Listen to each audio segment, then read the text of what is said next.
Since the dawn of the Church, millions of Christians have given up their lives rather than give up their faith.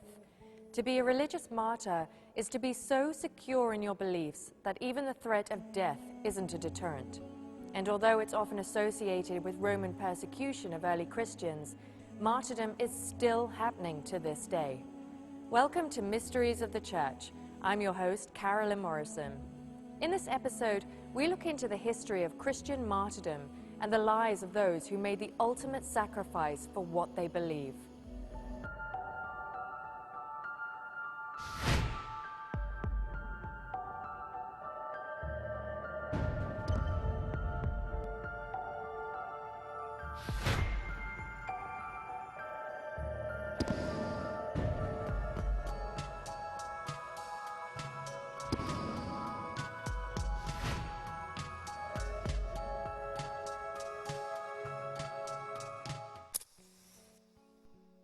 Even in the face of torture and crucifixion, Jesus refused to relent to his persecutors. His willingness to sacrifice himself for the sake of mankind is not only a cornerstone of Christian faith, but is also a source of fortitude for those who would later die in his name. These martyrs, as we know them, have brought about awe and inspiration to the faithful over the centuries. In the simplest terms, a martyr is a person who witnesses. In a religious context, it's a person who is witnessing to his or her faith and is willing to do so despite the cost. They are true, authentic people who live and are willing to pay the price for what they believe in, even their very lives. But I'm also often struck by the beautiful preface in when we celebrate the Feast of a Martyr. The preface to the Eucharistic prayer says, Lord, you choose the weak and you make them strong in bearing witness to you. And I think that's such a beautiful way of expressing it, that, you know, in and of themselves, of their own power, these men and women would have never been able to sacrifice their lives. It is the power of Christ in choosing them and making them strong in being able to do this. And as you're aware, it is the blood of the martyrs that is the lifeblood, you know, of our church and the foundation of our church, and that it continues to this day, that there are men and women year in and year out that are martyred for what they believe in. Tradition tells us that all but John were martyred, and in really gruesome ways. Peter was crucified in Rome upside down. He didn't believe he was worthy to be crucified the way the Lord was, so he demanded that the cross be turned upside down, and that's how he died. Other saints were flayed, actually. Other saints were beheaded. As we look at the New Testament, we see especially the role of the martyrs increasing, along with St. Stephen, who's the proto-martyr, or the first martyr, an absolutely fascinating person, the first deacon and the first martyr of the church. It's interesting that when we celebrate the feast liturgically of St. Stephen, it's December 26th, it's the day after Christmas Day, December 25th, almost reminding us in that gentle, kind little scene of the Nativity on December 25th that the ultimate witness to Christ is the birth of the martyr. We go from the white and glory of Christmas to the red of the martyr. And again, as the fathers of the church say, the seed of Christians is the blood of martyrs. It helps spread the faith. When we come back, why the first 300 years of the church is also known as the age of martyrdom.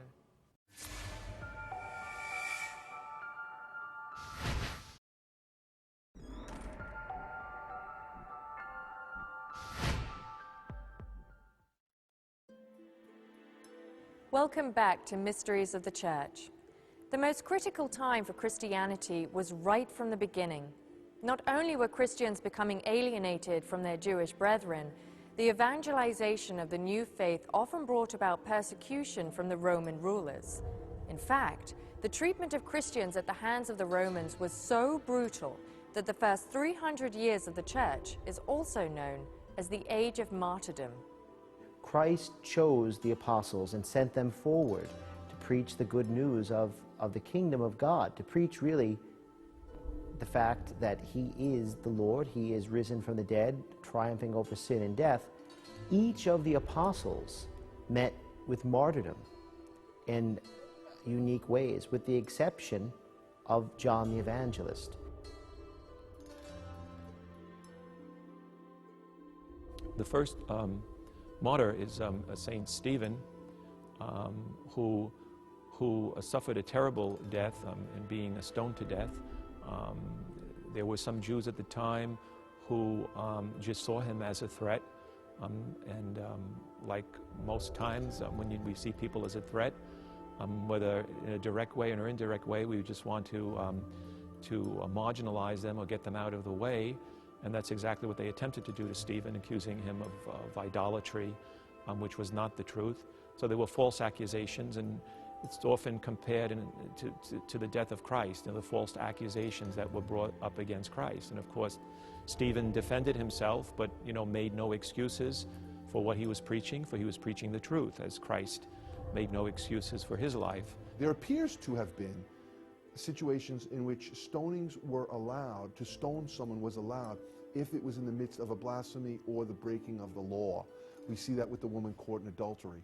It would appear that the same rationale would be used towards someone like Stephen, who appeared to be blaspheming against Jewish beliefs. Stoning, as we think about it, wasn't just picking up a little rock and flinging it at someone.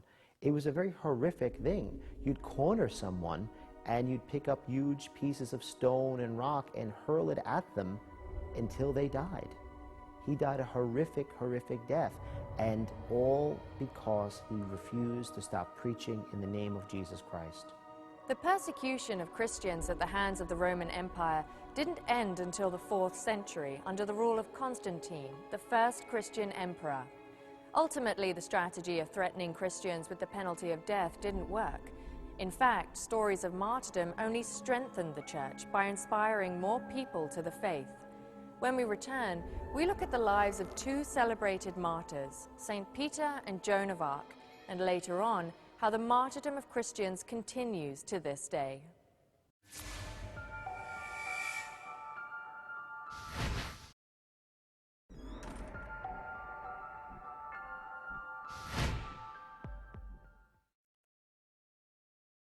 Out of the 12 apostles, it was Peter who was chosen to lead the church after the crucifixion of Jesus. Peter knew that in order for Christianity to survive, efforts had to be made to convert those beyond the Jewish society within the ancient Holy Lands of the Middle East. Tradition holds that Peter, along with the Apostle Paul, set off to Rome to establish their church. The Romans basically were a very conservative society. It was built on a philosophy that was ages old, and also it was very much hierarchical. So anything new was by its nature suspicious. And the earliest Christians were persecuted both by the Jews, but much more by the Romans. They had 3 objections to the earliest Christians. First, they considered it to be a superstition, something new, fandangled, therefore it had to be put out of existence. Secondly, it threatened the stability of Roman society because it was all built upon appeasing their Roman gods. You come in with this new god, how do we even consider appeasing that god? And lastly, in broad terms, the Romans, by and large, could not understand the secretive nature, as they understood it, of Christianity. As we look to this particular time period in the early church, it was a very volatile period. People were very unsettled. You had one group, the Way, as it was called before the Christians were first called Christians in Antioch.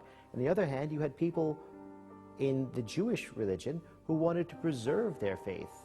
They wanted to go forward and make sure that the faith that they knew, the faith that they grew up in, their faith tradition, wasn't eradicated by this new radical way of thinking. The attempt by several Roman emperors to go after the Christians was not so much Christians themselves, but a way to bring order and structure and control back into the Roman community.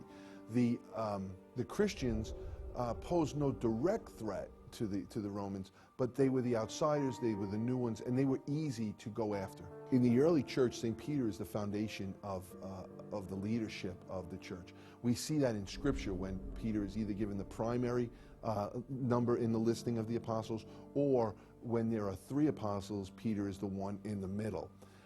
In the Acts of the Apostles, Peter's shadow, his mere shadow, cures people. He is clearly seen as the leader. In the Council of Jerusalem, in 49 or 50. It's very important in the two explanations or presentations of that council, one in Acts and one in Galatians. Peter is the main character in each of those. So it's very clear that the church sees Peter as the person that Jesus has said, you follow me. He goes to Rome in the midst of his evangelization, his reaching out, is going out through the whole world, and it's there that he is swept up by the Romans and is crucified, one of the most brutal ways to die. And what he requests, however, is that he doesn't have the right to die the way his Lord did, so he demands that the crucifix be turned upside down, and tradition tells us that's how he died.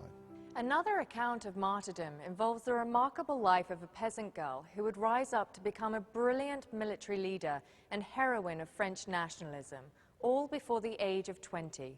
The story of St. Joan of Arc is set against the backdrop of the 100 Years' War, a conflict over French sovereignty between France and England that spanned the 14th and 15th centuries. Joan of Arc was born in January 1412, and Joan was born to very pious parents in the region of Domremy in the Lorraine section of France. And from an early age, she begins, she says, to hear voices. And the voices she hears belong to St. Michael the Archangel, St. Catherine, and St. Margaret. And at first, what she's hearing, these messages that she's hearing, they're very general. But over the years, they become more and more specific, and they're addressed directly to her. The idea that you heard voices that demanded that you go forth and fight, a young maiden go out and fight the English in the midst of a war, is an absurdity. But within the time period that it was there, people believed that this was a real possibility. The interesting thing about Joan of Arc is that the proof is in the pudding. Here's a young girl, a teenager at best, who goes on to be a great symbol within France in this battle against their mortal enemies, the British. She plays a very important role also in World War II for the French as this great symbol of the maiden of France who was drawn by the Lord to fight for righteousness. At age 16, Joan claimed to have received instructions from God through visions of the saints Catherine, Michael, and Margaret to reclaim the French homeland from the occupying British.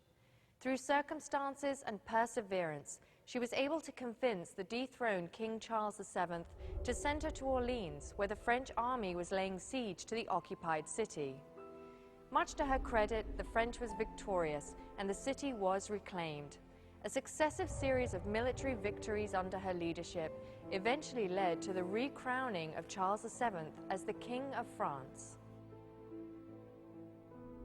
In 1430, Joan was captured while traveling through a hostile region of France and was sold to the English. Her claims of being commanded by God to oppose England, another Christian nation, led to her trial and subsequent conviction for heresy. At the age of 19, Joan of Arc was sentenced to be burned at the stake. It was essential for the English to have her recant, because as you know, the English are just as Christian as the French are. And the idea that somehow God would favor the French over the English would be just an abomination and incomprehensible to the English. So it was very important for them to discredit this messenger of God the best way they could. And therefore, her motivation was not essentially political. Her motivation was religious. She felt she was being called through these saints by the Lord to do this. And even if she didn't fully understand why, because the Lord asked was sufficient for her to do what she did. Now, of course, the English had a problem because she was successful. How do you explain her success? There was always an attempt, anytime you wanted to kill somebody, whether it's the Romans or the English or the French or whoever it is, there's two things you're looking for. One is some kind of justice with the person who's losing their life, but the other is an example to others to say this is not something you want to continue on or something to repeat. Being burned at the stake is literally being roasted alive. The way in which it's usually done is that the fire is around the individual and an oven of heat is created, and usually the person is dead long before their body burns. It's a gruesome way to die, and it's a gruesome way to watch someone die. I think it was a way for them to get rid of this nuisance, but also to make sure anybody who wanted to follow in her footsteps what the price would be for them. Not only would Joan of Arc be exonerated and declared a martyr by the Church in 1920, nearly 500 years after her death, she would be canonized as a saint under Pope Benedict XV. When we come back, modern-day martyrs and the tragic story of Archbishop Oscar Romero.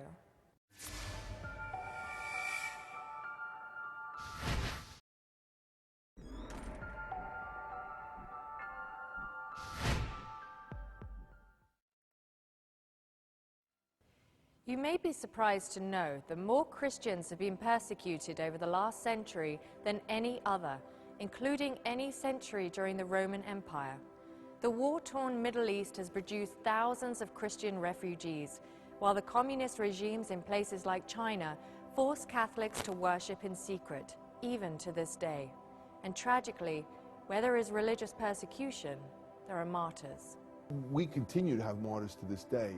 If you look throughout the world, particularly in areas that are not primarily Christians, there are people who are very much under the persecution of governments. It may be done the way it was in the Roman days. It may be done through economic disadvantages that are put in their way. It may be done in keeping them from the political or power structures that other citizens would have access to. But to this day, we still see Christians being killed for the only reason of being Christian. I would say the vast majority of martyrs, be they in the past or present, are men and women who we do know nothing about. We even think of the saints. We know about the canonized. The saints have been canonized by the church. When we look at the situation, they are martyrs every single day. They are red martyrs, those that shed their blood in witness to the faith, and they are white martyrs, people that simply live good, happy, healthy, holy lives, and because of that are rejected, because of that suffer. One of the most resounding instances of modern-day martyrdom happened during the political turmoil and violence of the Central American country of El Salvador during the 1980s. In 1977, the Vatican appointed Oscar Romero as Archbishop of the capital city, San Salvador. When civil war broke out in 1980, Romero became an outspoken advocate for poor El Salvadorians who he believed were victims of human rights violations at the hands of the ruling government. In my opinion, Oscar Romero is a perfect example of a contemporary martyr, although he hasn't been given that title necessarily by the church yet. If you look at the situation of El Salvador in 1980, there was a great tension that was going on between different forces that were looking for political power. Nothing new there. But in the midst of it, the Indians, the poor, the weakest of the community were being forgotten and being used as pawns within this great debate. Oscar Romero, who started off a bookwormish scholar and one that never really was perceived as going to be any great shakes anywhere, all of a sudden had some kind of conversion, a metanoia, if you will. And it was at that point throughout the late 70s that you see him dedicating his life to the poorest of the poor. He is not only a martyr, but in many ways he's a prophet, in my own way of seeing it. Because in an age in El Salvador where death squads basically were governmental rule, people lived in tremendous fear, and these villains and these outlaws basically took life at will. He stood as a prophet to say that this is wrong. And not only is it wrong, but he called every baptized Christian and Catholic to task if they had anything to do with that sort of repression, because it violated the very norms, the very basic foundation of their baptism in the church. On March 24, 1980, Oscar Romero was assassinated while celebrating Mass at a small chapel in an El Salvadorian hospital. A United Nations report would later conclude that the perpetrators were from a death squad, backed by the government. Romero was using basic Catholic social teachings to preach the gospel and also to defend what he thought and what it appeared to be the rights of the people during that time period. So he also was celebrating the Holy Sacrifice of the Mass when he was killed. So there is a fairly strong case to declare that Archbishop Romero one day might be declared a martyr, officially declared a martyr of the Church, and might one day be declared a saint of the Church. Like Stephen, like Paul, like most men and women who are martyred, they are threatening to the status quo, not just to stand up against the authority of the powers that be, but when there is an injustice present there. And he saw that injustice, and he stood up against that injustice, and he spoke out against it. And it was all part of the whole fabric of who he was as a Christian and as a bishop. And it gave him a stronger voice, obviously, as a bishop, as a leader of the local church there. And because of that, obviously, he was a greater threat. Because Archbishop Oscar Romero was a public figure, his martyrdom grabbed worldwide attention. In fact, his funeral, which attracted more than 250,000 mourners, is considered the largest public demonstration in El Salvadorian history. But we must remember, for every martyr we do know about, there are perhaps thousands we don't. We should let the thoughts of these people who sacrificed their lives in anonymity also be a source of inspiration within our faith. I'm Carolyn Morrison, and I will see you next time on Mysteries of the Church. Should